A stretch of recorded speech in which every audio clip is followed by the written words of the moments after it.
sure you can see my slides up on full screen and also see the video. So we're doing good with that. That's shared successfully. That's great. And you can hear my audio. Okay, great. All right. Very cool. All right.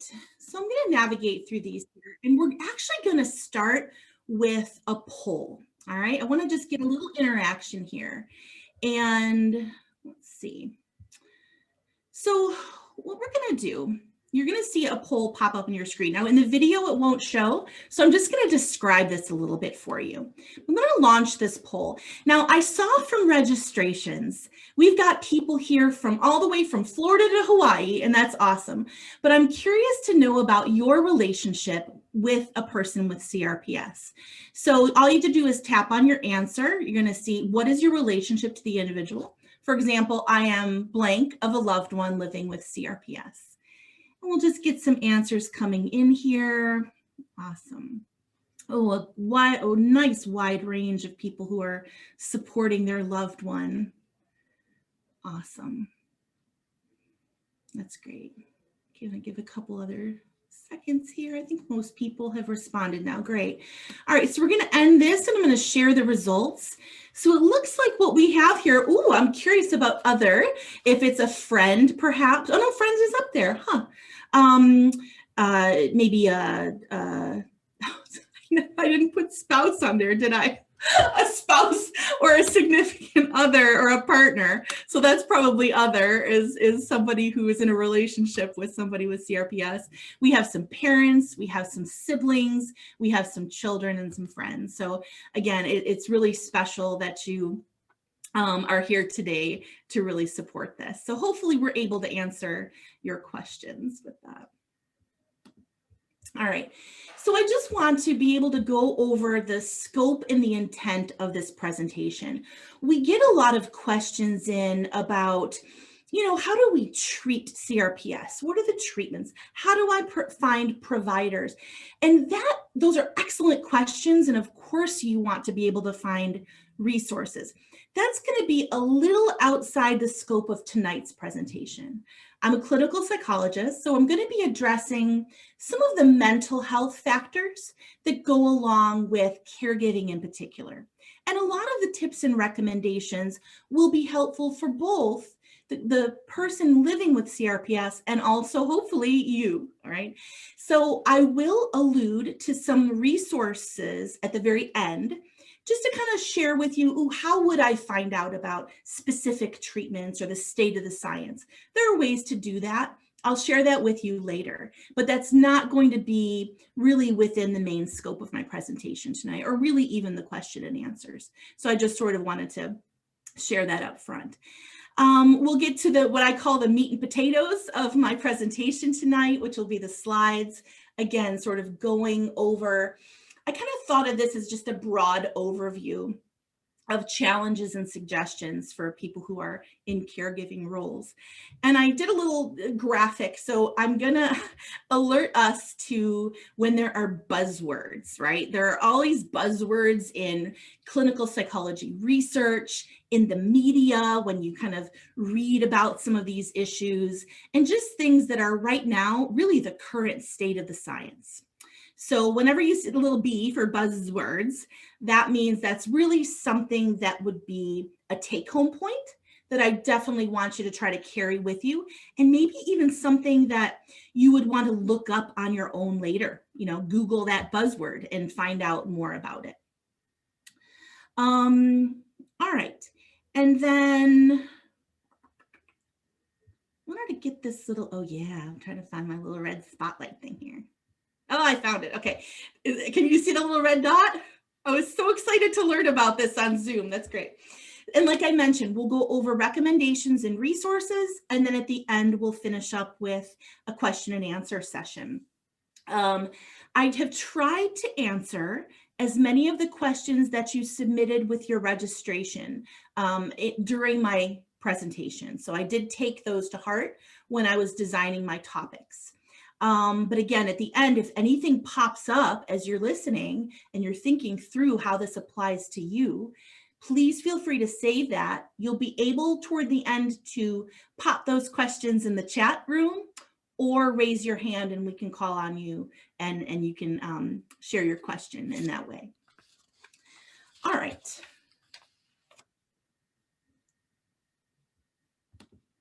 Okay.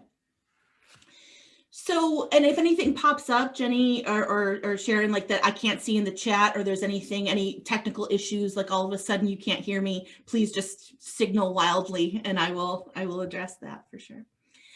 So I want to start by acknowledging the basics of persistent pain in general. Okay.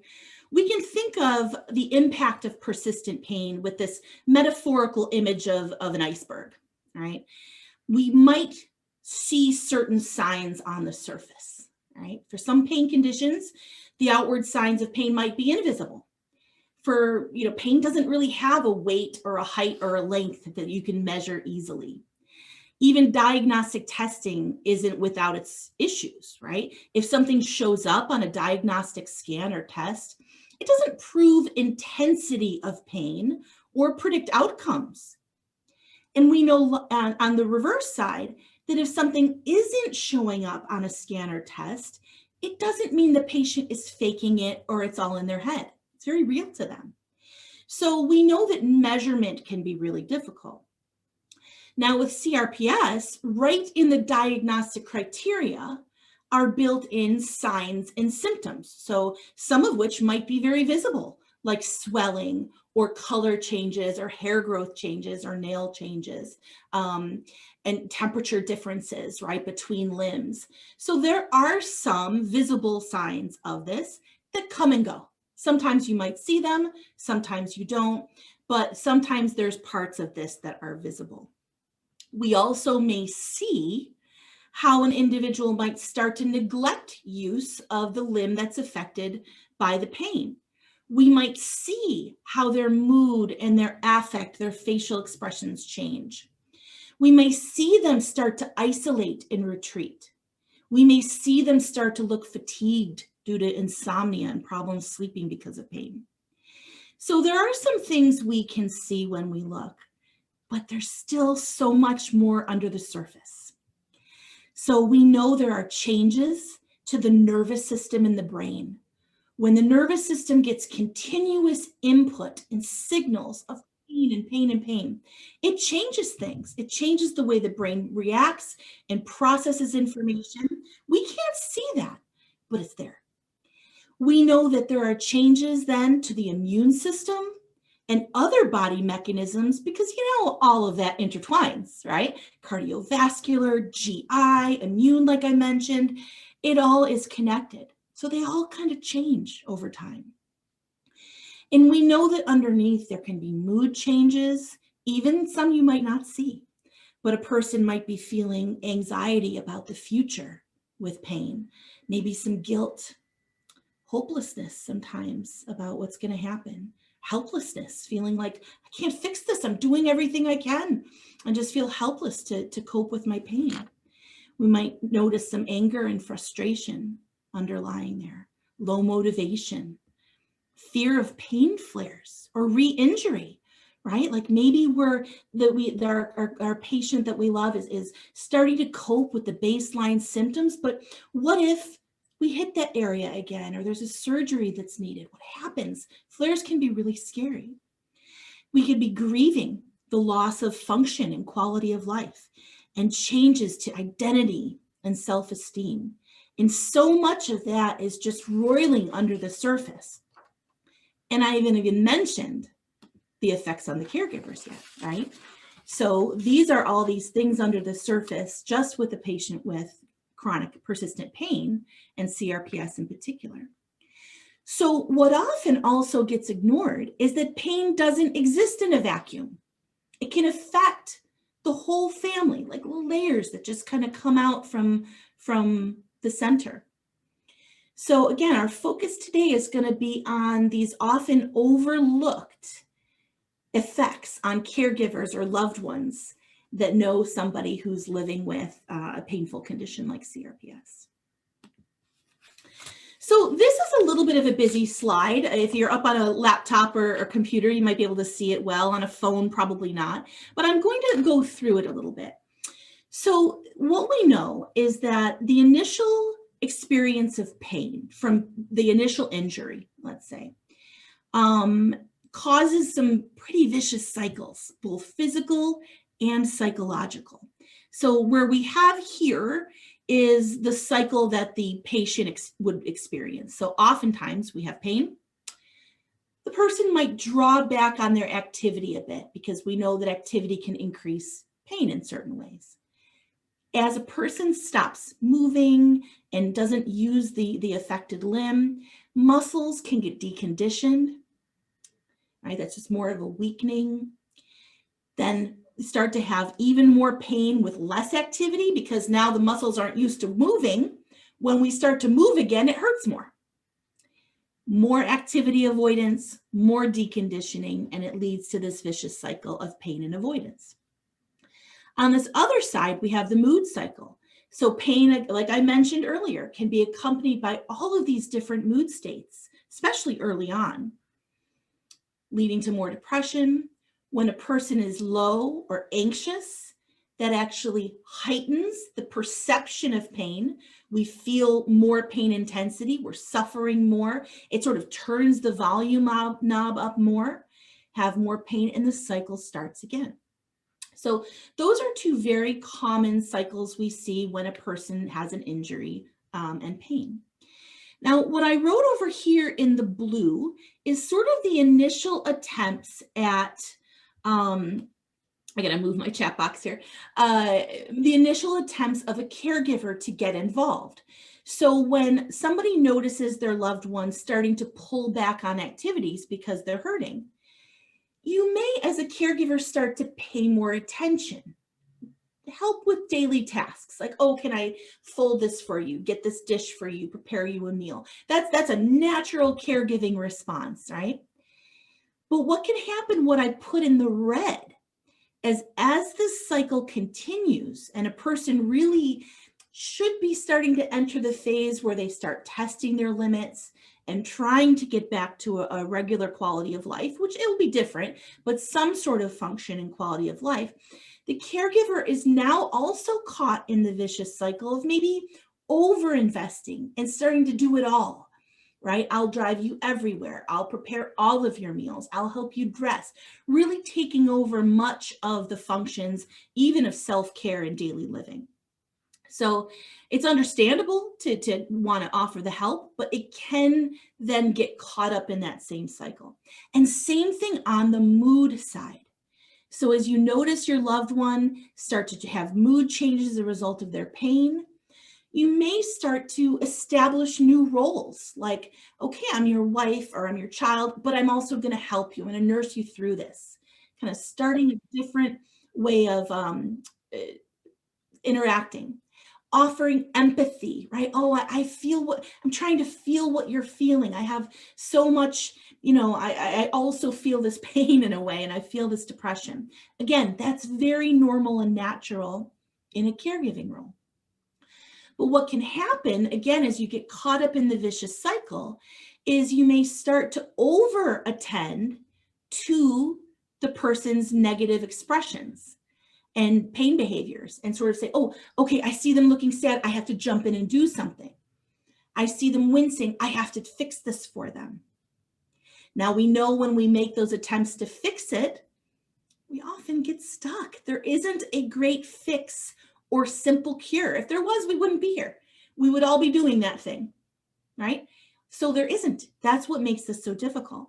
So as a caregiver, you may have entered that cycle of let me try, let me help, let me fix this, and then feeling so helpless to do so. Sometimes that helplessness and frustration can lead you to disengage and say, I've got to push away. I'm starting to resent this. I'm starting to get really frustrated. So we see over-attentiveness, we see disengagement. Again, these are cycles that happen.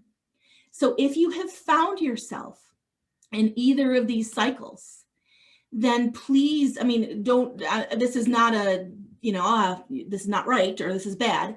It's very normal, but it can get unhealthy. So we just want to talk about some strategies to pull away from that and make sure that we're in the healthy zone of caring for our loved one. So one of the first things I like to start with, and just how can you help, is learning about pain, learning about CRPS. And the fact that you're here today shows that you are invested in that. You want to understand the person you care about. That's amazing. And many of us who don't experience pain on this level, persistent pain, we just don't get it. Maybe we're used to, oh, we bumped our arm or we broke our arm, it healed, we had a surgery, it was done, it's gone. I bounced back, I recovered. Not all pain follows that path. And we have to allow room for that. There's nothing wrong inherent in the person that has chronic pain. They didn't make it stay chronic, but we just have to realize that it's different than maybe the pains we're used to. So persistent pain, and they sort of have changed now from chronic pain to persistent pain. It's just the language change. But persistent pain involves changes to multiple systems of the body. It's different than just acute pain from a short-term injury that heals and then we're done. It's a whole different beast. It involves changes to the brain and all of those different those pathways that I talked about earlier. We also know with persistent pain that chemicals like hormones and neurotransmitters can amplify the message in the nervous system. So if there's been an injury, there's been some nerve injury, that is sending a normal alarm to the brain, something has happened here. Over time, the initial threat fades often. There's not always permanent damage. It kind of fades, that initial threat.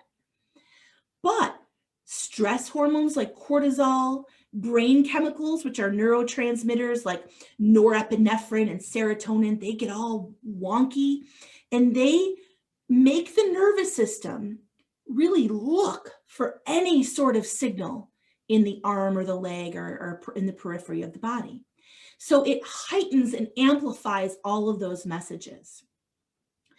We also know that persistent pain, by its very definition, impacts emotional suffering. Okay, so when you think about the standard definition of persistent pain is a sensory and emotional experience. Both are involved. And the way that usually happens is because there's shared brain regions. I'm going to show you those in a second, but different brain regions are activated that light up in both pain and depression or anxiety. So it's understandable that there would be mood changes with pain. And again, changes in shared neurotransmitters. So you may have heard about something like serotonin or norepinephrine in different antidepressants. That's what we're trying to regulate when we take different antidepressants. But those are also involved in pain signaling. So again, it just makes sense that pain and mood issues would go hand in hand.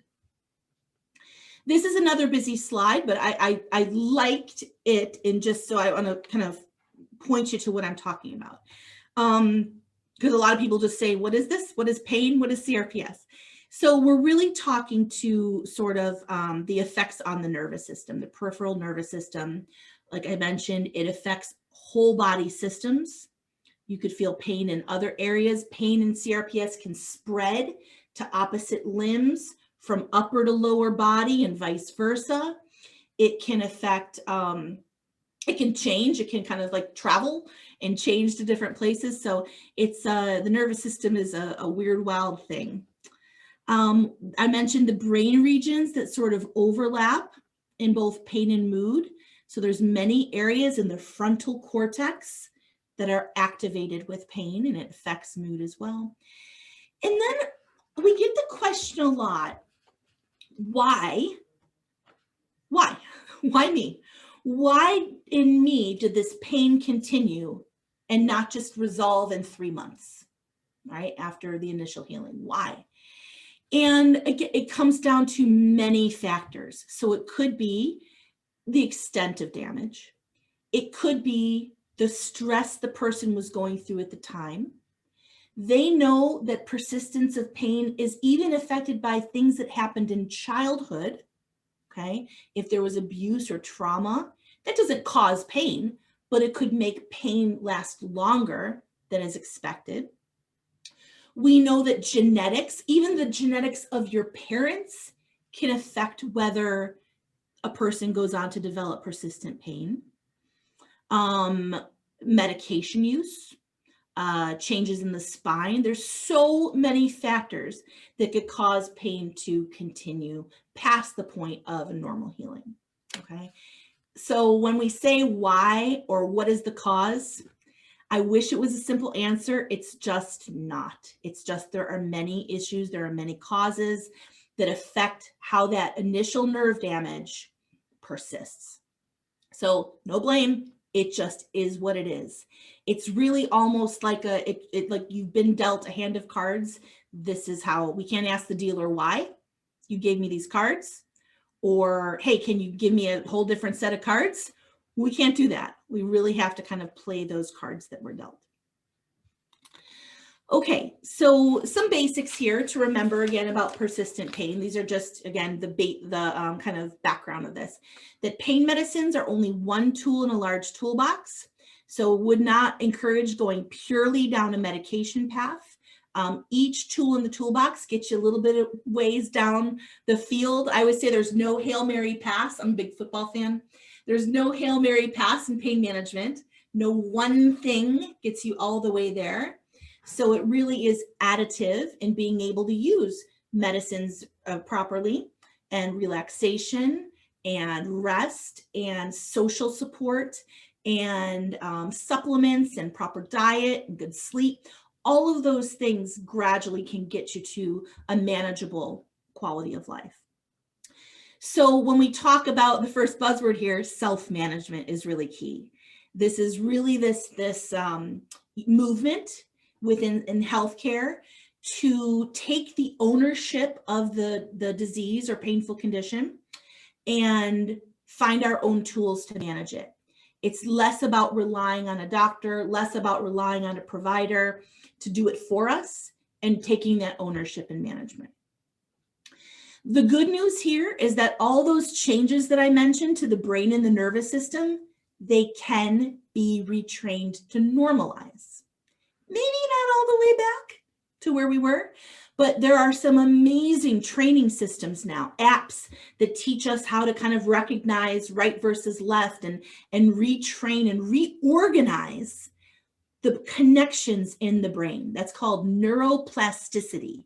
So that's another one to Google. If you wanted to Google CRPS and neuroplasticity, you will come upon some really interesting information and tools to retrain the brain to help us with our function in the limb. And I would say this takes a lot of time and effort and persistence. It is not an overnight quick fix. It really takes quite a bit of effort, but it can be done. So there is hope to restore some quality of life there. Okay, one little thing that I like to kind of always include is whenever we can do something naturally, that's just best for the body, right? That's just sort of the healthiest, no side effects to doing something naturally and boosting our own chemicals. So when we think about the drug cabinet in the brain, we have a whole host of chemicals that can help us feel better. And so these are things like dopamine, which is our reward chemical, serotonin, which is kind of our happiness chemical, endorphins, which sort of give us that rush of pleasure, and oxytocin, which is it's a love chemical. It kind of makes us feel warm and accepted and loved. And so there are so many activities we can engage in to access this drug cabinet. Now, I mentioned this for use with patients, but again, we can all do this as caregivers, as general humans.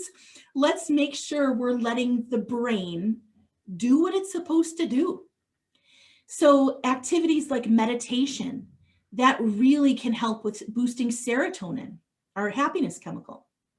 Hugs and hanging out with pets and cuddling babies and all that kind of stuff, that kind of hug, that skin touch, and we can't do that as much with COVID now, but sort of that social interaction boosts that oxytocin, and it really makes us feel warm and accepted.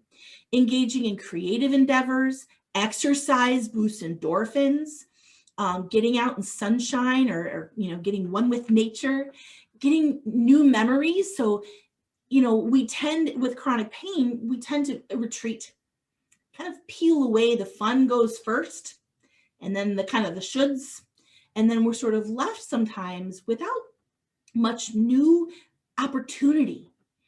But when we pursue something new, the brain wakes up and it's like, oh, I'm learning this new language, or I'm seeing a new sight, and it just lights up like a Christmas tree, and it can help to combat the effects of pain in the brain. Laughter, it boosts the dopamine. It's a rewarding thing. It's a social chemical. So laughter is one of the best medicines for sure. And again, this applies both for the patient and the caregiver. All right, I'm going to skip this slide. This was a really cool graphic that I saw. This mostly just talks about all of the different brain areas that essentially are affected by meditation and gratitude alone. So if you were to implement something like a daily gratitude practice where you write down 3 things that you feel blessed by, just at the end of the day, jot 3 things down or talk to your loved one about it. That affects so many of these areas of the brain that can help combat pain. These also, again, meditation. So doing a little guided relaxation, just sitting there, being aware of your breath. Doesn't have to be fancy, doesn't have to be complicated, but just being aware.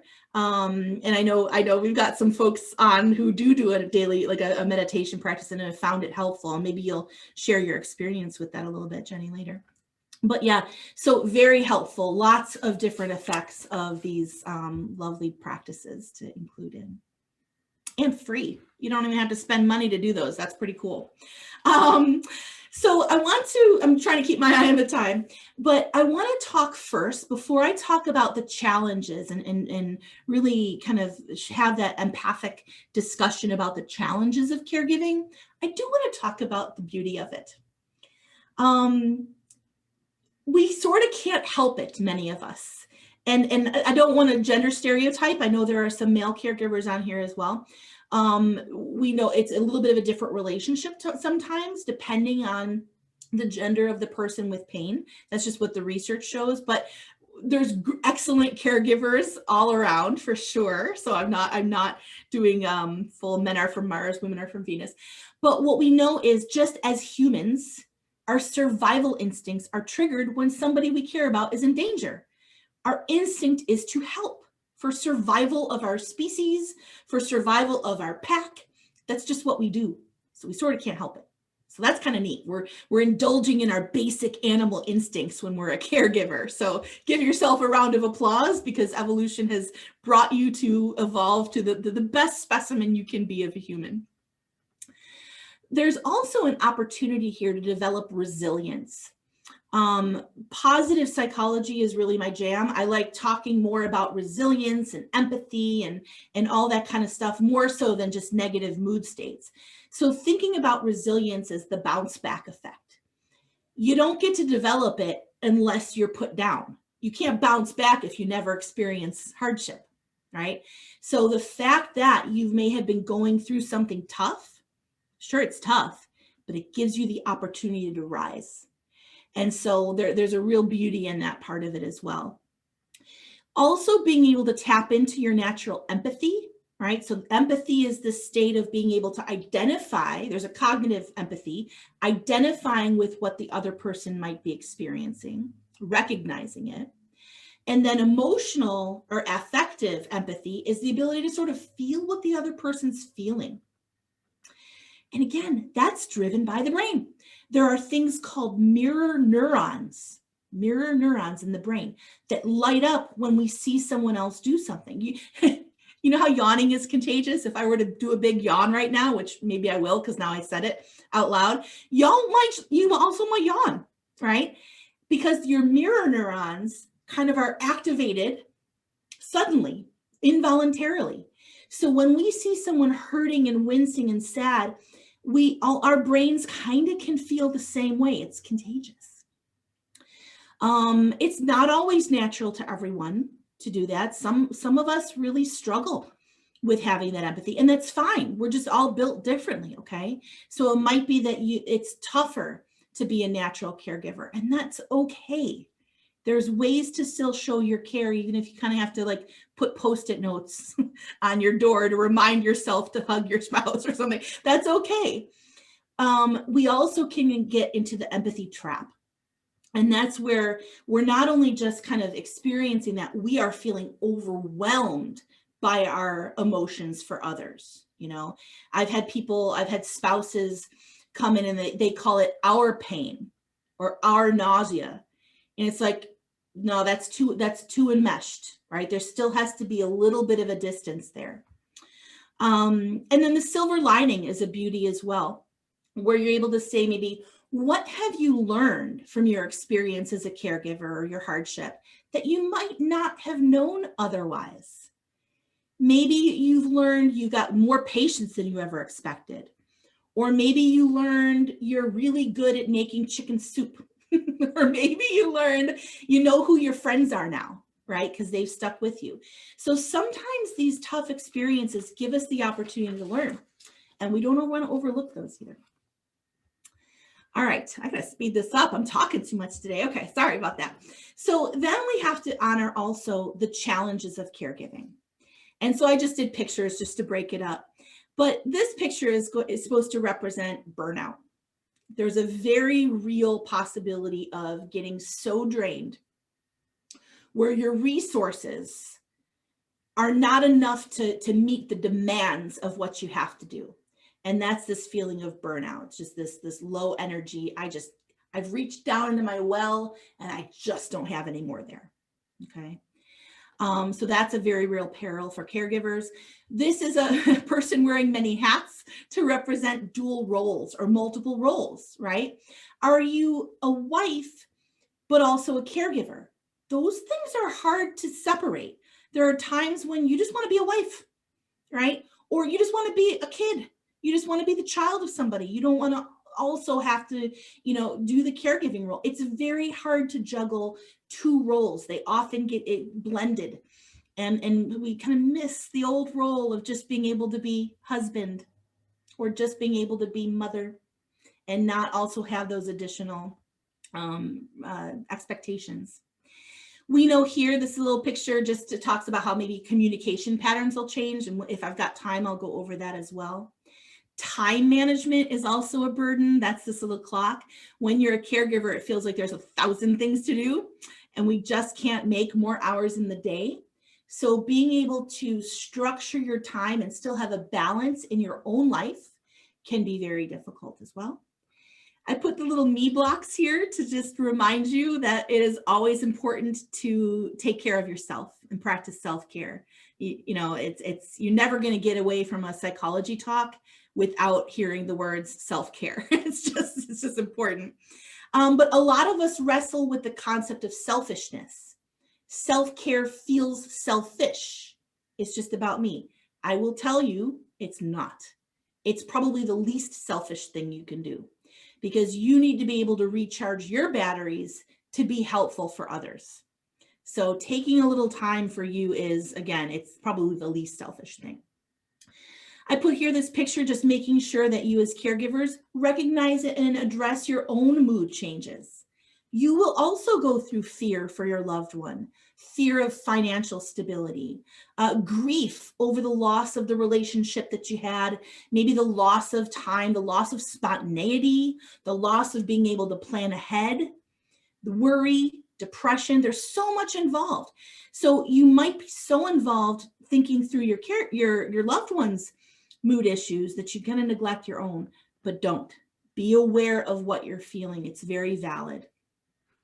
And then, of course, there are many more burdens as well. People might be afraid to ask for help, right? To delegate, isolation, right? Friends they're there in the beginning when we're going through a hardship, but oftentimes they fall away.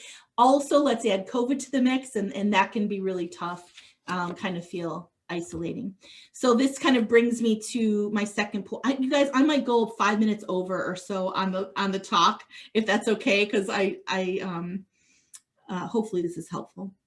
All right, want to just do a real quick poll here. This is, have the restrictions that have been imposed by COVID-19 increased your stress level beyond typical caregiving stress loads, right? So you already got your own thing. Let's add a pandemic to the mix. Yeah, this is kind of what I expected. And thank you guys, you're responding so quickly. I'm glad you're so engaged and sharing your information with us.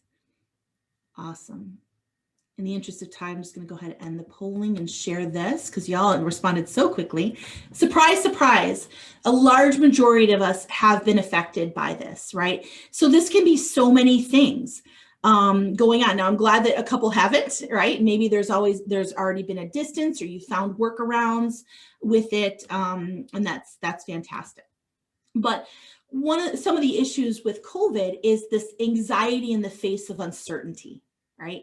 So it's like, what's going to happen tomorrow? We have no idea. When are you going to be available for the vaccine, or what's going to happen in the future with healthcare or persistent symptoms? So that's scary for everybody right now. But when somebody's living with pain in it, and you as a caregiver, you're already dealing with this. You have an uncertain future, right? We don't know the trajectory of the symptoms or your relationship. So there's already this ongoing anxiety in the face of uncertainty. It's just compounded right now this year. Again, increased isolation, access to healthcare, right? So I work with many, probably 50% of my clients here in Canada have CRPS. And many were kind of going in and maybe getting periodic ketamine infusions or stellate ganglion blocks. They were going to refill medicines. And now hospitals had shut down and they weren't able to get these helpful infusions or get access to physical therapy. So all of a sudden, some of the treatments that benefit from consistency vanished. And that can be really, really difficult. So what do we do in the face of that? All we can do is sort of go back to the basics, control the controllables. There's a buzzword. I say this a lot. When in doubt, when you feel like the mountain's too big to climb, you just take a step. Right? So you bring it back to the now and say, what can I change in this very moment? What can I control? You know what? I can take a breather. I can watch a funny show. I'm going to go get a glass of water. I can prepare a healthy meal tonight. What can I control about right now? And that restores a little bit of empowerment. You can control your own behaviors and emotions and thoughts and reactions. You can't control anybody else's. But you can control your own. You can control your health choices, again, your personal wellness plan, and you can control the use of your time, how much time you're going to devote to family or leisure or work. So always sort of come back to the moment to control those controllables. All right. I'm going to skip this a little bit because I could probably do a whole separate talk just on acceptance. Pain acceptance, acceptance and mindfulness. So I'm going to say these things and drop a bug in the ear of the planners that if we do want to do more of these, here are some topics that might be fun to explore if the audience is interested in these things. But I think with acceptance, it's the main points are when we talk about it, it's not about giving up or giving in. It's not about defeat. It's really about softening around this. I love this quote from Carl Jung. What you resist persists. The more we fight it, the more we complain about it, it's still there. The problem is still there. The pain is still there. Our changed relationships are still there. But if we accept them, that's when you see change. And I think one other little part of acceptance for caregivers is accept that this is not yours to fix. This is not your issue to take on your shoulders. You are there to help. You are there for support. This is not yours to fix. I can't say that enough. I know it's something we all take on as caregivers for sure. Relationships change as well in caregiving. And these are just sort of the main parts of a healthy relationship. All the little ingredients is mutual respect, having clear boundaries. Again, in a psych talk, you're always going to hear the buzzword of boundaries. This is my little picture of just setting clear boundaries. Creating time for each other, but making sure you're also taking time for your own hobbies, your own friends. You're allowed to do that. So making sure you balance that time. Having privacy. There are some things your loved one might not want to share with you. And that's okay too, right? And being honest about your feelings and really owning those. And we can, again, I would love to do another talk sometime if you all are interested in communication and relationships. These are tips just about using I statements, again, another buzzword. So when you do need to have a conversation with your loved one and confronting something that's happening with you, always, I was just gonna say, don't use always or nevers, but I just started with that.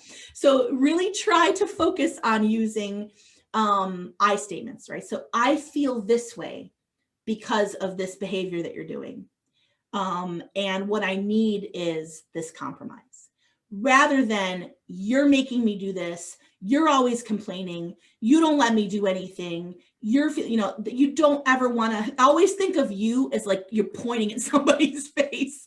That's not going to feel good. It's going to put them on the defensive. So own your emotions and start with I. Give you 1,000 more tips on that. So please, again, if you want that, we could do that at another time. Also, be your own therapist. Watch out for these patterns of thought. So in caregivers, again, we hear a lot of always and nevers. I never get to do this. You're never helping with this. You're always doing this. We do a lot of mind reading in relationships. So we think we know what our loved one is thinking or feeling, right? Even though they might not be saying it.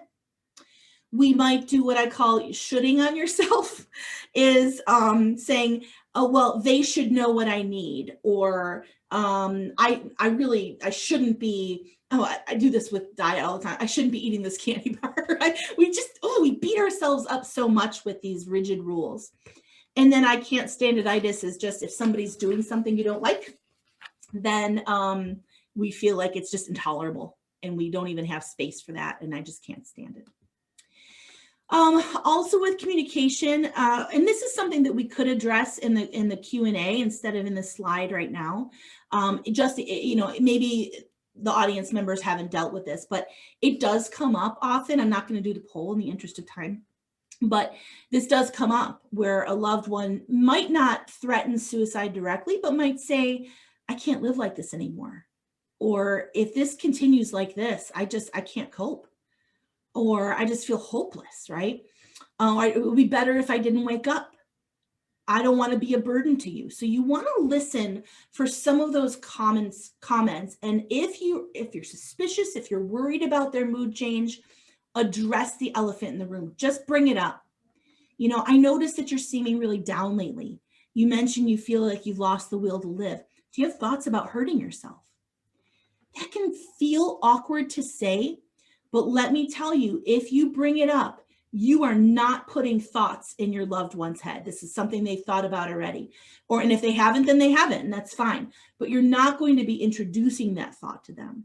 So I would definitely encourage you, if you're noticing major changes, then listen deeply and bring it up.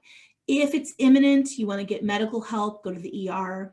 And then I'll share these resources, but there's a wonderful National Suicide Prevention Lifeline, and then you can help them access counseling as well. Self-care, I already kind of alluded to that, massive buzzword. I think it is helpful if you feel guilty about taking time for yourself, you do sort of ask yourself, what are your motives then for caring for the person? If you're acting out of pity, because you see the loved one as a victim that you have to rescue, then yes, you might act in a way that's like, well, I can't take any time for myself. But if you're acting out of empathy, then you're going to be the best caregiver you can be if you nourish yourself as well. So these are just some tips to do that. Delegate, acknowledge your strengths, take time to give yourself some pats on the back and some attaboys, talk to people, nourish your body, feed your soul, right? Mindfulness and gratitude I mentioned earlier. And I just like this picture as a sample of, what do you mean when you're saying be mindful, Yan? Are you having your mind full of all the stuff you have to do and all the worries? Or are you like this doggy who is just seeing what's in front of you and being mindful of the moment and what's happening right there? So there's lots of different practices you can do with this. So in summary, I usually try to avoid do's and don'ts because everyone's situation is different, right? So I don't want to be prescriptive, but I am using this as just a convention, as a summary. So these are offered as recommendations, not commandments that you must follow. Don't try to be super caregiver. You don't have to be super caregiver. There was a patient of mine who realized this, and he was a client with pain. He was trying to raise 2 boys as a single dad. And he goes, I finally realized I don't have to be super dad, because you know what? Clark Kent was a pretty decent guy. And I went, that is awesome. So just be you, and it's going to be enough. All right. Do allow yourself to grieve the loss of your old routine. Things have changed, and they will have probably changed permanently in some ways. That's okay. Life always is changing. We're evolving. Our priorities change.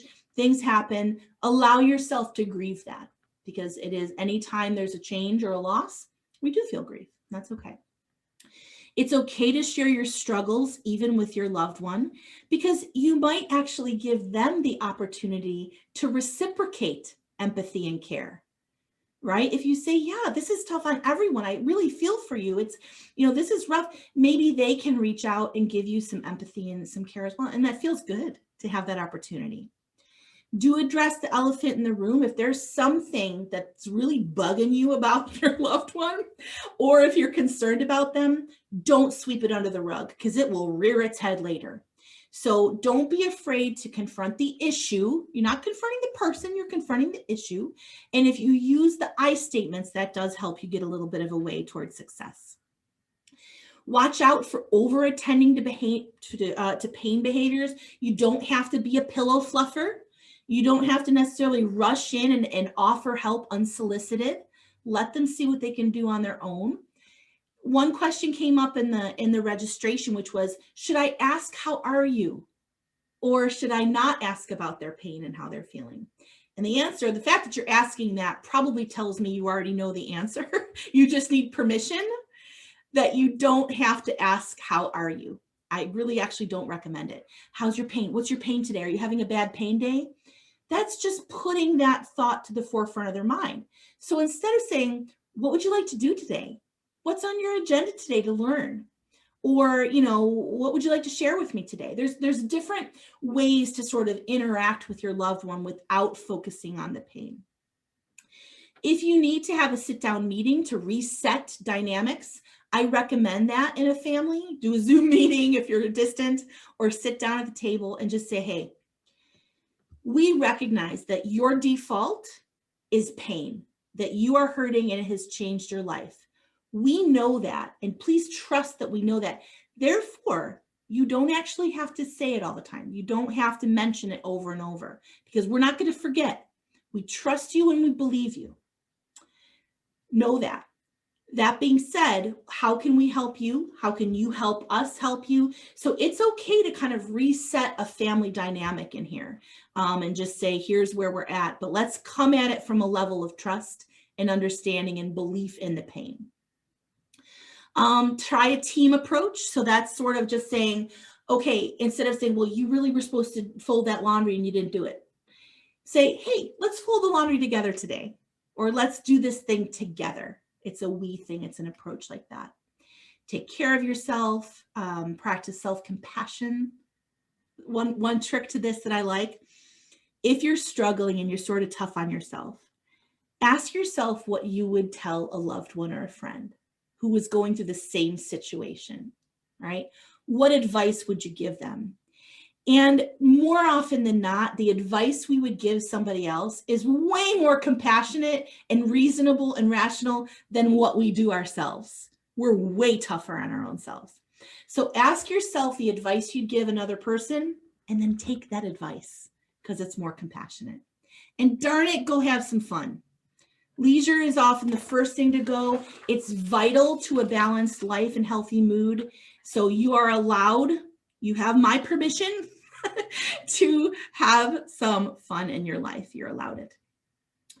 Okay, I'm going to whip through resources, but we can make these available. We can make this, well, the video will be available to you. So you'll be able to flip through this again and be able to kind of type in then and, you know, Google or Amazon, any books or resources. So I'm going to go through quickly so we can get to the Q&A. But these are just a couple of recommended books about learning about the pain basics, how it's difficult for patients living with it, and a little self-compassion for the caregiver. There are a whole bunch of wonderful online resources. So a little 5-minute video on this Tame the Beast website. It's very, very good. A couple meditations that I recommend. This loving kindness is for kind of self-compassion and empathy. And the mountain meditation is just empowerment, feeling strong in the face of chaos. So you are the mountain as the seasons change around you. And it's a really lovely one. And so I put a little link there that you'll be able to kind of type in when you relook at the video. That's some guided downloads. And you could just really look at YouTube for these. There are also some excellent apps like Calm or Headspace. And Jenny, don't worry, I only have 1 more minute. I'm not going to go too over time. The other frequently asked questions we get are about treatment options for CRPS itself, and how do I find providers in my area. So the first thing is about treatment options. Like I mentioned, that's really beyond the scope of today. But I am going to point you to the RSDSA website. Okay, so rsds.org, I believe. I think I got that right. Yes, rsds.org. And y'all, I am impressed with the amount of information on here. So they have, if you go to the treatment section in the drop-down boxes, you're going to see lists. You're going to see links to more information that's vetted, right? It's not just like people, you know, talking about it. It's like real stuff. There are some amazing videos from the live sessions that they've done. And I know one of my favorites is from Dr. Chopra. He spoke at Denver. I think he spoke in Nashville too. And he does such a thorough review of our current, like every single treatment you could think of under the sun. And then he color codes it like, this one doesn't have a lot of evidence. Yeah, steer clear maybe. This one's a green. This is a go. You should really think about this because there's a lot of good evidence. So I would look up his video on the YouTube channel for RSDSA. And again, it's Dr. Chopra. He would be, this is my personal opinion. I thought he did a very good job on that. So that would be something good. The other question is, how do I find reputable providers in my location? So we'll say, okay, I live in so-and-so. Who are the people who treat CRPS in my area?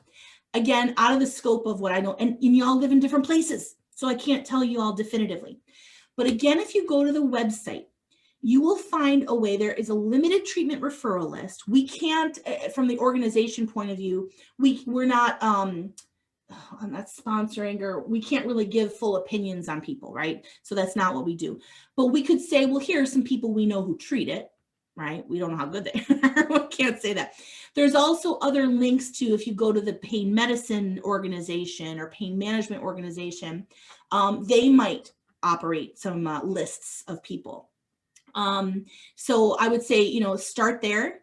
And you could also go to your state medical board and call them and just say, hey, do you know who specializes in CRPS, or who's the neurologist in town, and just kind of see through there. For psychology referrals, there's just not enough to go around, honey, I'll tell you that. And so it can be tough, but you could look up on psychologytoday.com, I think. And what you do is you type in your zip code, and you type in pain, and you can see who's there and what insurance plans they take. So you can see if they're going to be covered under your insurance. So there's PhD providers, there's counselors, social workers. If they're well-versed in helping someone with health issues, they'll have that on their profile. Then that would be somebody you could reach out to. So, woo, I did it. All right, over time, I'm so sorry, y'all, but we will make the time for the Q&A for sure. So, all right, the presentation portion has ended now. I think we're going to be turning off the